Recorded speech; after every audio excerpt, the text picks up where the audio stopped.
a truck driver came to our rescue. We hired him as a guide. After that, we breezed through the desert like the wind on that dark, moonless night. There were no signposts, or landmarks, or vegetation to guide us. We just drove mile upon mile through nothingness.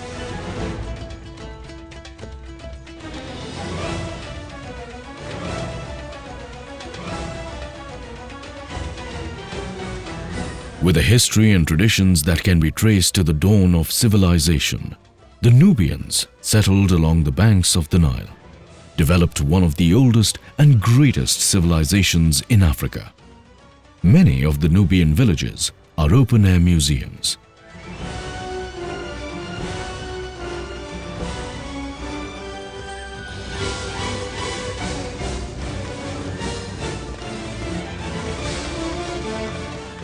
Abiding affinities have developed between the people of Sudan and India as a result of constant historical interaction.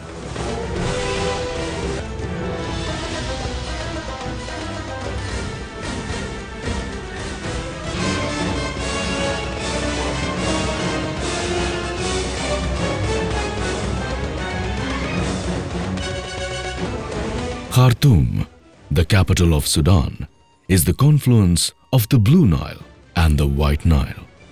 The expedition would follow the Blue Nile into the mountains of Ethiopia.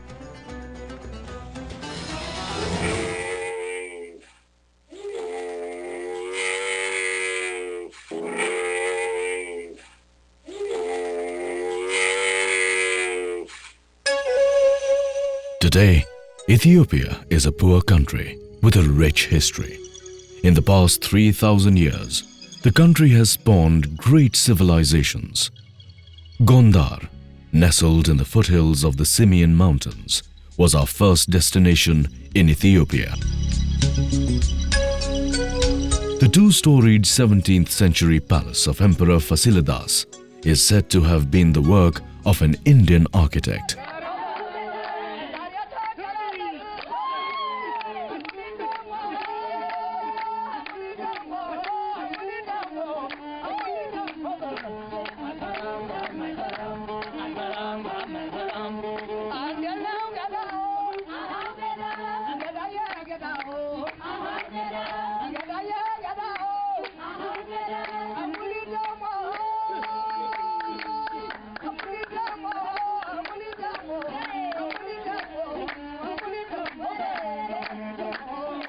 The ceilings of the Debre Birhan Selassie Church have paintings of beautiful winged angels, and the walls bear impressive scenes depicting religious events.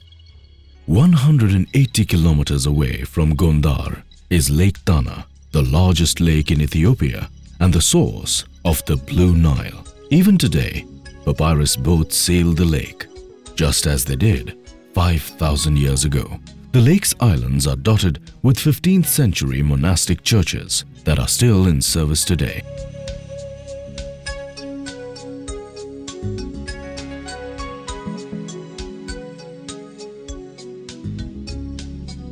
The 450-kilometer journey from Bahar Dar to Lalibela was over agonizing dirt tracks. The spectacular highland landscape diverted our attention from our anguish. Driving between 7,000 and 9,300 feet, the landscape was stunning. Rolling green meadows and pastures dotted with cattle, thick forests of planted eucalyptus, deep canyons and gorges below, and a continuous range of eye-catching tabletop mountains. Seeing the expedition Scorpios smartly winding their way on the track, little boys and girls grazing the cattle would sprint down the slopes waving at us. The spectacular Ethiopian highlands, with bold escarpments and dramatic valleys, were formed by the stretching earth.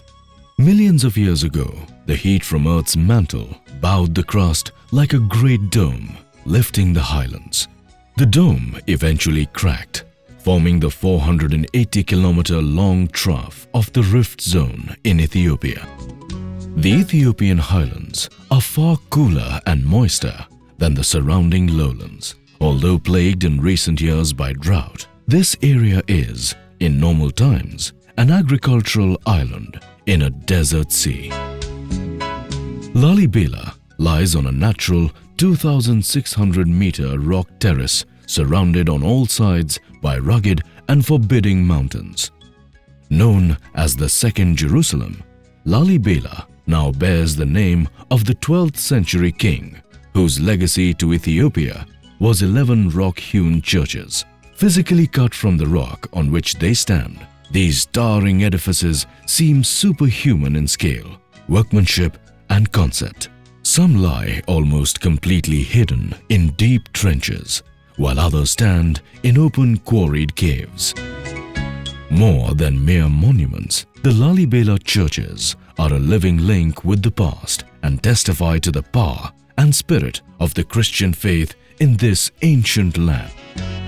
In Addis Ababa, the Gondwanaland Expedition called on the President of Ethiopia to reaffirm India's age-old ties with Ethiopia. Relations between Ethiopia and India date back to the dawn of history. Communications between the two countries were facilitated by the trade winds that thrust vessels from the Ethiopian coast to that of India in the summer and brought them back in the winter.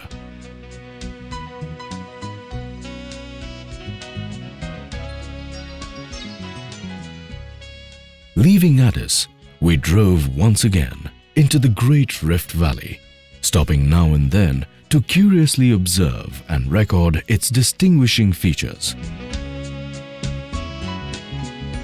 A string of Rift Valley lakes occupy the floor of the Rift Valley between the northern and southern highlands of Ethiopia. Most of these lakes are alkaline. No soap is required for washing or bathing.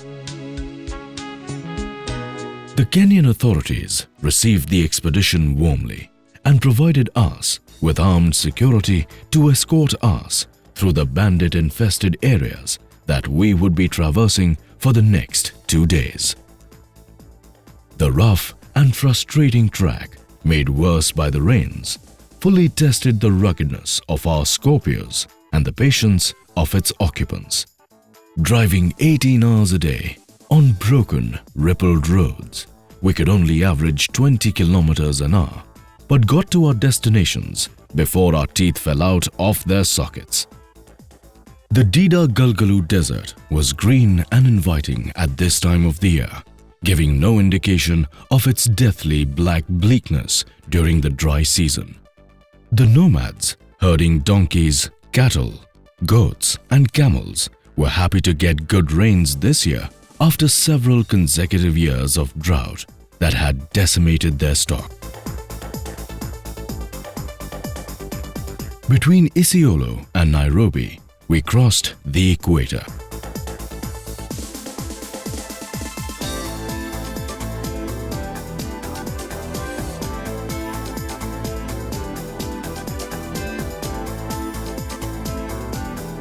Flagged off from Nairobi by the Foreign Minister of Kenya, the expedition once again drove across the Rift Valley and into the celebrated wildlife reserve of Masai Mara through herds of zebras and impalas.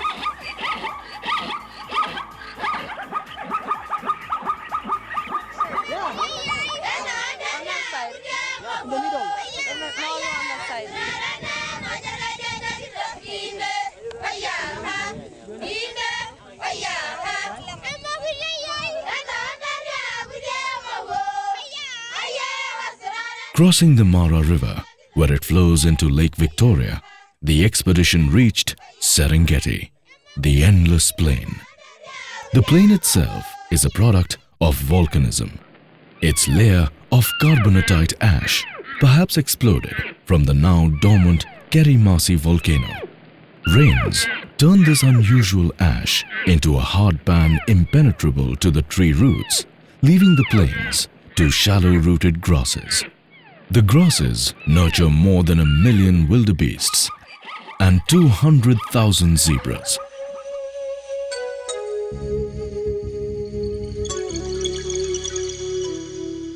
These herbivores are ample food stock for the big cats that never have to wander too far in search of a meal, leaving them with sufficient time to lounge in the sun.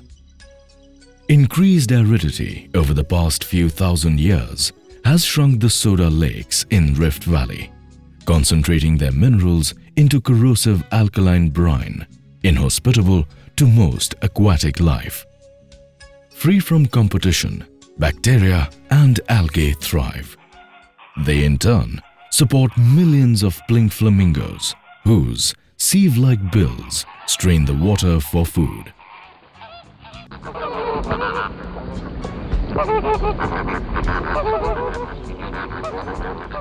More than half the world's flamingos live in the Kenyan and Tanzanian segment of the Rift Valley. Just southeast of these grasslands, where the rift meets the plain, is the celebrated Olduvai Gorge, where Lewis and Mary Leakey discovered so many important hominid fossils. The Olduvai specimens owe their spectacular preservation to the cement-like quality of the carbonatite ash.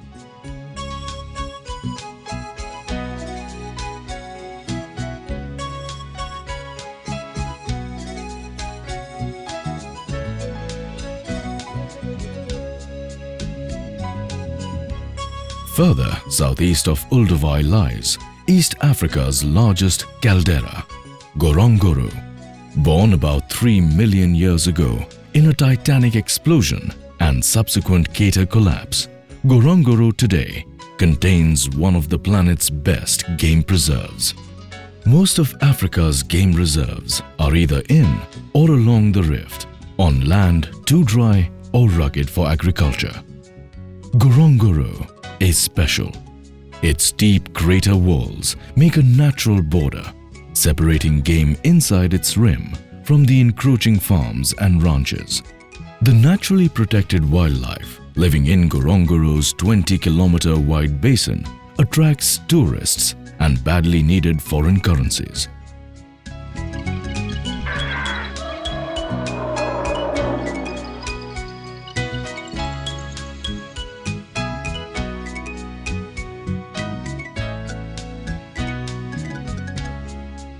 Africa's highest concentration of lions live in the crater.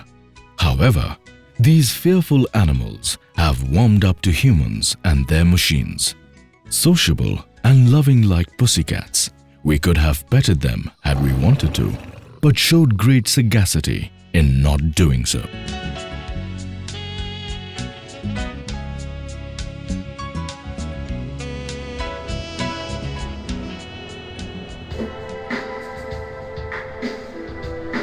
Typical of the lakes in the western branch of the rift, Lake Malawi was formed about 40,000 years ago in a trough opened by faulting.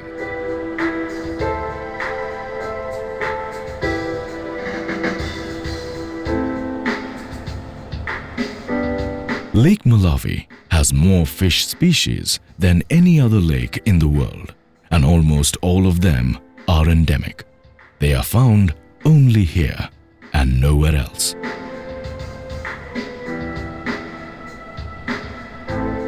Malawi is one of the poorest countries in the world. Its economic growth rates fluctuate widely, mostly according to rainfall.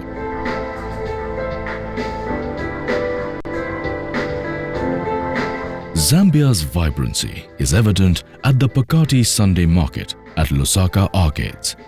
Here, you can buy precious and semi-precious stones, animals sculpted from malachite, and some rare treasures like antique African masks and statuettes.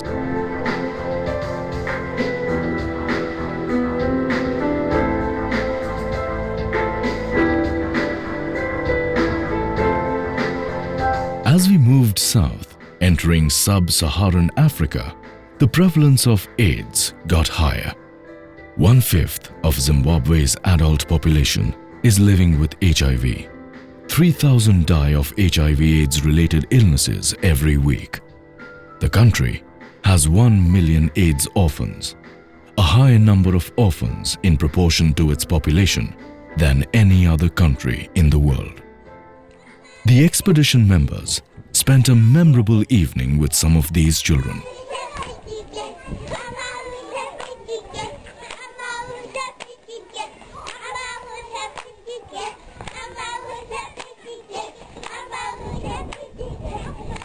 Earthquakes have rocked Zambia, Zimbabwe, and Mozambique in recent times.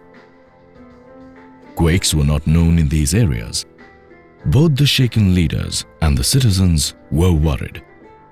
The governments thought our expedition had come at the right time, and they engaged us in discussions on disaster management with various ministries and science councils. President Robert Mugabe of Zimbabwe shared with the expedition members his knowledge of the continental drift theory, the evolutionary theory, and the mysteries of life and human migration. And we told him about the geological future of Africa. As the continent moves north at a rate of 10 to 15 millimeters per year, in a couple of million years, the Mediterranean Sea will close and Africa and Europe will merge together.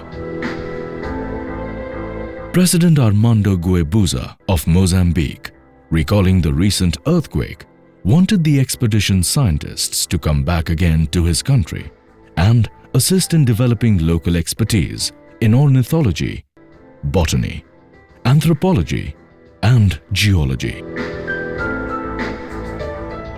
Throughout our journey in the interiors of Africa, we came across Indians settled for forgotten generations.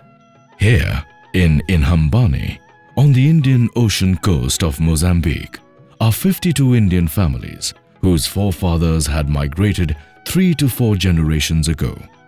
While they are well integrated with the society of their host country, they continue to maintain their Indian customs and traditions.